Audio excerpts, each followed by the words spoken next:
Coming up next on Virginia Outdoor Life, find out why two hulls are better than one as we take you for a ride on a hot new fishing boat. Plus, we've got the lowdown on lures. We'll take you to the factory and show you how they're made. We have a great half hour ahead, so pull up a chair and spend some time with us. Virginia Outdoor Life is next.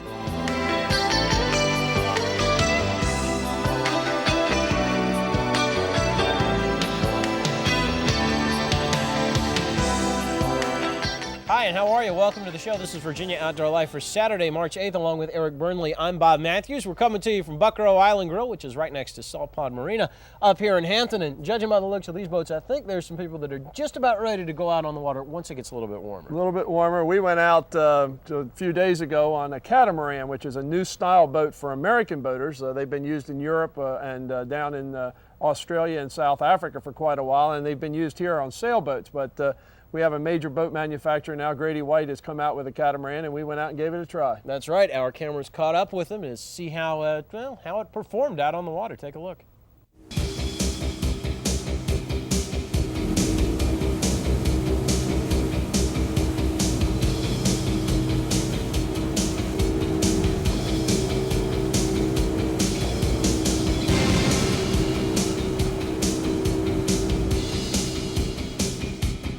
Okay, we're here at Norfolk Marine at Marina Shores. Pete Peters, how you doing, buddy? Captain Burnley, good to see you. And Pete's going to give us a walking tour of this new F-26 Tiger Cat by Grady White. Their first venture into the catamaran market, and as always, Grady White has done it right. So why don't we start from the back and work up forward? Eric, one of the new features is the customized ladder off the transom, especially for the dive crowd. Great access into the back of the boat, even a freshwater shower. All right. Powered with a pair of 150s, talking about running through 7 to 8 foot seas, 17, 18 miles an hour. Probably the toughest boat Grady White has ever built. Okay, and then we got storage here. Storage, custom seat, great access throughout the back of the boat, overboard rack. scumpers, tow rails, Right. Dura trim, which is an artificial trim, long-lasting boat. Okay, we got rod holders. Mm-hmm. Through bolted cleats. Exactly. Okay, now let's move on here. We got a live well somewhere, I bet. Live well right there. Big enough for me to get in. Yeah, you could take it. Yeah, you certainly could. You certainly could. And over here is our cooler, I guess. Mm-hmm. Huge, well, we got our life preservers in there right now, but huge cooler in there. You can see plenty of room for anything you're likely to catch, and a cooler there for your drinks, right? Mm-hmm. Lunch, Exactly. whatever. And we've got a lot of seating in this boat.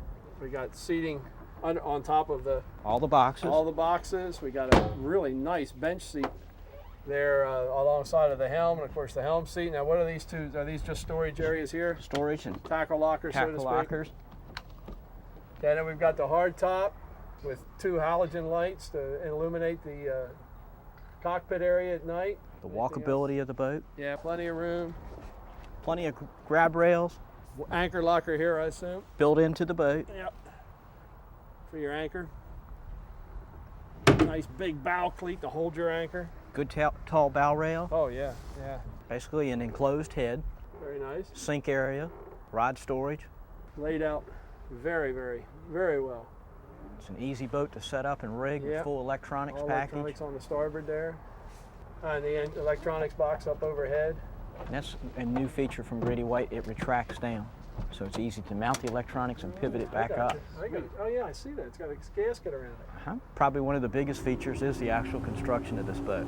Okay. It's a balsa core boat, which makes it a very tough boat, and it is one of the few, or the only one that we know of in the cat business that is a planing hull, which means it can take the bigger horsepower and get on top and run, yet giving you the delivery ride of a cat. We're talking about a boat in its worst conditions to do 17, 18 miles an hour, 7, 8 foot seas. All right, we're out here by Cape Henry, tried to find some rough water, couldn't find any, but this boat, the handling and the ride of this boat is so much different from any other boat you've ever driven or I've ever driven, unless you've driven a cat. It's very stable, very flat. It does not dig in when you take off. It just absolutely just goes. It responds very quickly to the helm, and it tracks beautifully. It's like you're on a rail when you're running through the water. You don't have any tendency to go one way or the other. The boat just just digs in and goes, just like it's on a rail. And of course, the major feature of the catamaran is its ability to handle big seas. However you look at it, fortunately or unfortunately, we didn't find any, but that's been a proven catamaran characteristic for many years. This boat is just absolutely awe-inspiring. It really, really is. All right, Pete, well, we came all the way out here to Cape Henry looking for some rough seas, which we didn't find, but this boat is just absolutely awesome. Why don't you tell folks where they can come see it in person? Norfolk Marine Company, located at Marina Shores and Virginia Beach Boulevard. This is a fine, fine boat. And of course, if Grady was going to get into the catamaran business, you knew they were going to build the best. All right, buddy, thanks a lot. Thanks again. If you'd like to take a test drive on one of those Grady White catamarans, stop by Norfolk Marine, either one of their locations in Marina Shores or on Virginia Beach Boulevard in Norfolk.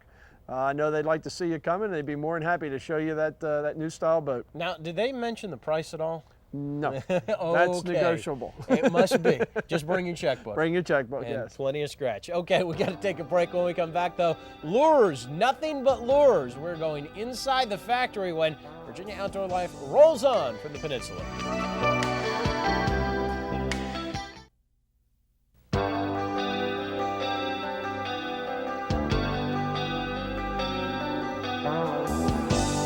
Welcome back to Virginia Outdoor Life. We're here in Buckrow, and we promised lures, and we are set to deliver, aren't we? Yes, we are. We're going over to the L.B. Huntington Company, a company that's been in business for a very long time, making a high-quality product that has been catching fish for 60, 70 years.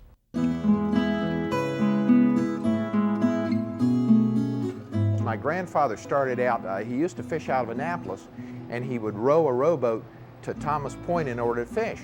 And sometime when he was rowing this boat, apparently he decided that there had to be a better way than just to row 7 miles to Thomas Point.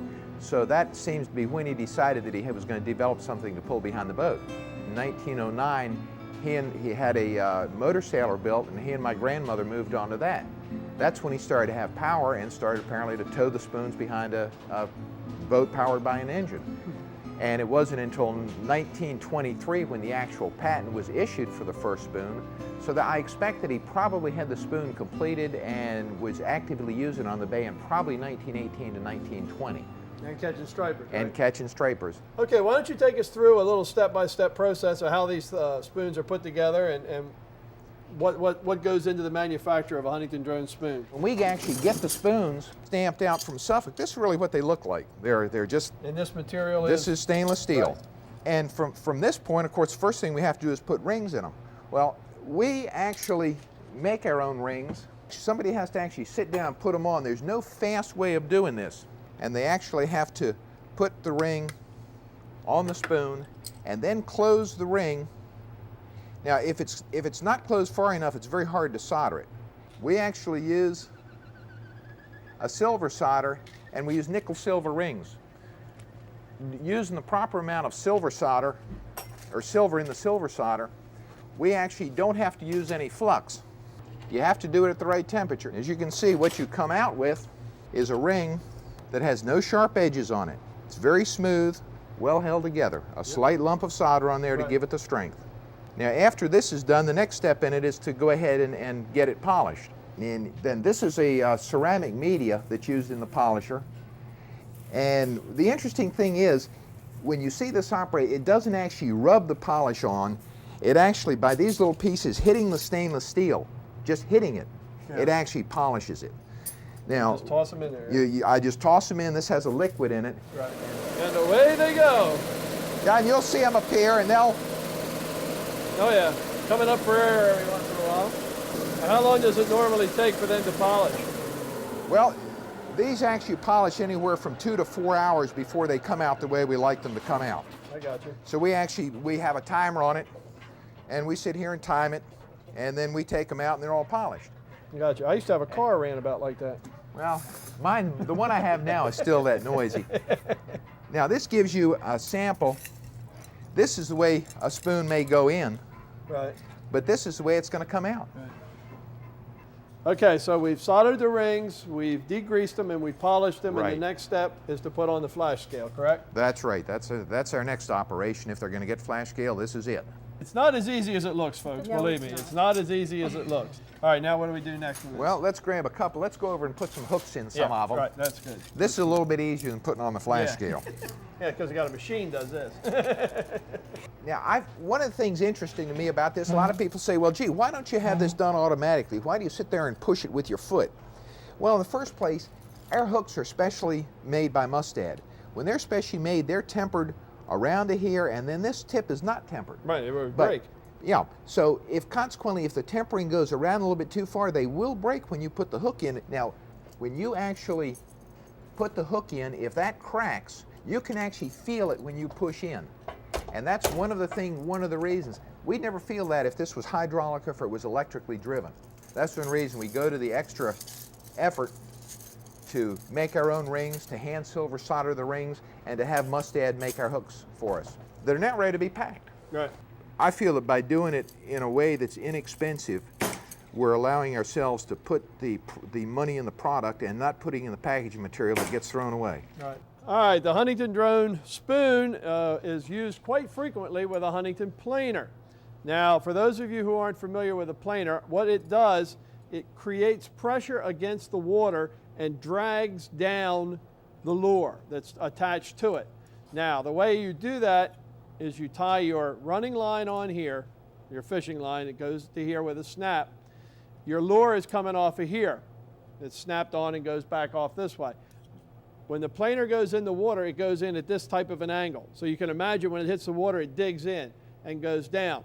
When the fish hits it, remember the lure is attached here. When the fish hits it, he trips it, pulls it down, and now it's straight. It has very little resistance on the water, and you can go ahead and crank the fish in. Bev, I want to thank you for showing us around and appreciate you sharing the history of the company with us, and really enjoyed the tour. Well, Eric, we hope you have good luck with your fishing. If it hasn't caught fish in 75 years, then it's not going to catch any now. I think it'll catch it now. So we can never blame this lure for not catching, because we know it works.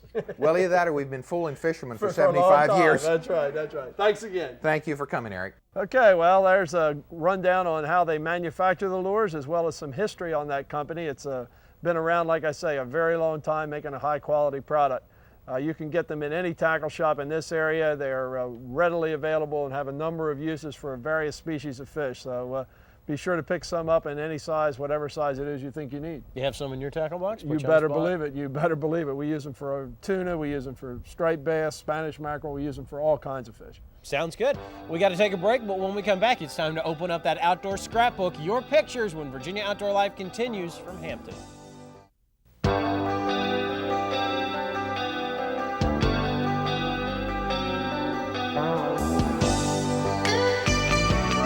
Welcome back to Virginia Outdoor Life. A quick programming note: because of the NCAA tournament, or March Madness as we like to call it, we are not going to be with you for the next couple of weeks. So before we go on our little vacation, we want to make sure we get to as many of the outdoor scrapbook pictures as humanly possible. Yes. So let's open it up and get to it. Let us begin. All right, here we have Carolyn Brown and Mark Ray of Virginia Beach and Craig Page at Chesapeake, posing with some tog they caught on January 4th. Mark's was the biggest at 12 pounds, 8 ounces. Cheryl Page of Chesapeake. This is a 45-pound striper. Yikes, caught at the end of November aboard the Page 2. Yes, that's the largest striper taken this year in the Virginia Beach Anglers Club. Cheryl has the biggest fish of the year. And here we have John Salzis of Whaleyville with a 10-point buck. He took that last November. John's wife Karen sent in the picture.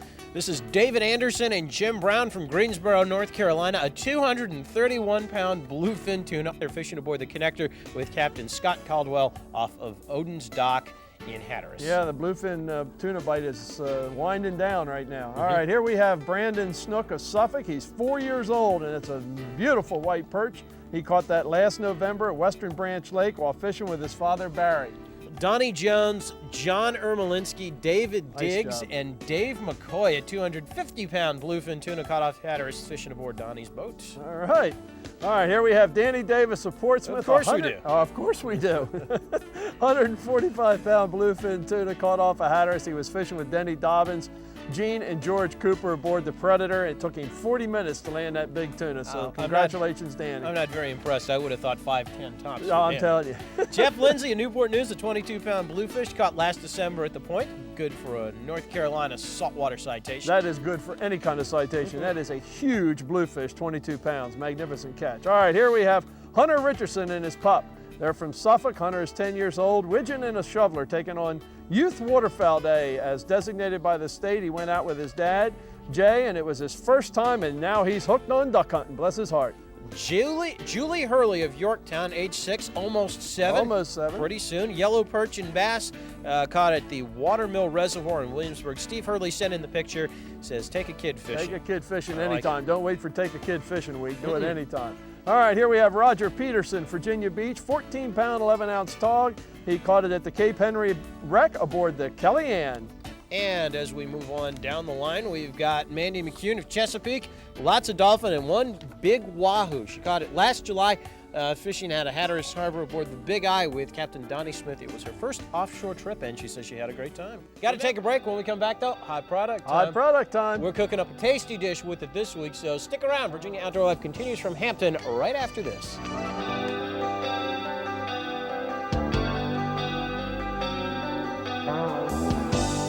Welcome back to the show. We're here at Buckrow Island Grill, which is right next to Salt Pond Marina. And for Hot Product today, we've got us a cookbook from Hunters for the Hungry. And it's a great program that's been going on since about 1991. Am I correct? That's correct. And they've given out hundreds of thousands of pounds of fresh venison to a lot of needy people. J.C. Gately was here earlier, and we asked him all about it. J.C., Hunters for the Hungry was started in 1991. Tell us a little bit about it. Why did it come about? Well, the director of Hunters for the Hungry, David Horn and Laurie Furness Newell, found that there was a real need for fresh meat through the different food banks and charity organizations throughout the Commonwealth. And in such, they also found that there was an overabundance of fresh venison that was available for that need. So they put the two together and formed Hunters for the Hungry. And again, since 1991, they have been doing this charity work of bringing hunters and non-hunters together for the sole purpose of providing fresh venison for the needy throughout the Commonwealth. Now, in addition to the meat, which is great when people donate that, you guys need money to help process it, right? Absolutely, Bob. We need to have this ongoing donations to help provide the processing. The hunters, of course, do their part by providing the fresh venison, and then we have it worked out with processors throughout the Commonwealth to process the venison at a really low cost, so that it works out to be somewhere in the neighborhood of about 60 cents a pound for the processing. Right. And of course, one way, of course, that you help promote the or that you help raise the money is with the cookbook that you guys have put out, right? Absolutely, we've put together a cookbook with the help of area hunters organizations. We have over 90 recipes in this cookbook from over 50 organizations and individuals, including Governor Allen, Bill Cochran from Roanoke Times, of course, David Horn, and other individuals and other organizations. I'm going to put you on the spot. What's your favorite recipe in the book? Well, I really like I hate saying this, but I really like Governor Allen's recipe. Smart, very politically correct. Very, very politically correct. But that and one of David Horn's recipes for venison barbecue. So I kind of like both of those recipes in and of themselves.